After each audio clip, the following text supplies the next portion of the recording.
Hi everyone. NBC teased that Salem Jake would be suspicious in the upcoming episodes of Days of Our Lives.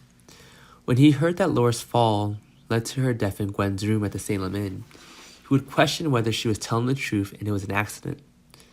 Jake learns that Gwen is out to take revenge on the DeMera family, and knows that she was the one who poisoned Abigail's drink with a hallucinogenic drug that led her to enter a mental health facility in Florida for several months. He also knows she has ruined Abby's marriage to Chad as well as the Devereaux in recent months. When he heard of Laura Horton's accidental death in Gwen's hotel room, he would have a lot of doubts. Days of Our Lives viewers will remember that when Laura tried to explain everything and apologize to Gwen for never telling Jack about her, Gwen got angry and took on Laura's shoulders, saying she wanted revenge. Then there's a scene near the episode showing Gwen sitting on the floor by the bed crying in the dark and walking over Laura's body, blood on the floor. She called her father for help. Jack knelt on the floor and felt Laura's pulse, but it was too late. She was dead. Then Rafe reached out to the other first responders after Jake called. He believed it was an accident, but Jake isn't sure.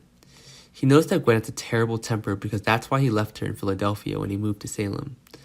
Jake lives in the DeMera mansion with his brother and Abby, who has moved in again, so he can't help but hear what happened to Abby's grandmother when she cried in Chad's arms.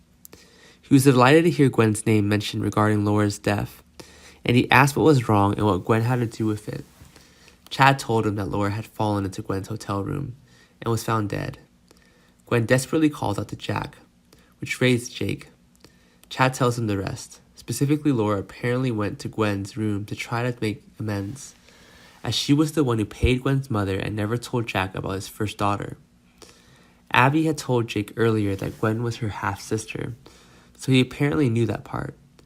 Jack arrived and found Laura dead on the floor of the hotel room, and he was the one calling the police and the ambulance because he knew there was nothing the doctor could do for Laura. Jake didn't say his question in front of Abby because she was upset enough, but wondered why Gwen didn't call 911 in the first place. Gwen isn't the one who's frightened and helpless. However, the more I thought about the situation, the more red flags emerged. Gwen is full of hatred and bitter enough to try to break the marriage of Devereaux and Chad and Abby. And then they delay calling 911 when Laura falls and calls Jack helpless. Jake comes to the conclusion that he should tell someone his doubts and decides to talk to Chad and Abby after she calms down a bit and her grandmother's death is no longer fresh. Thanks for watching. Goodbye and see you again.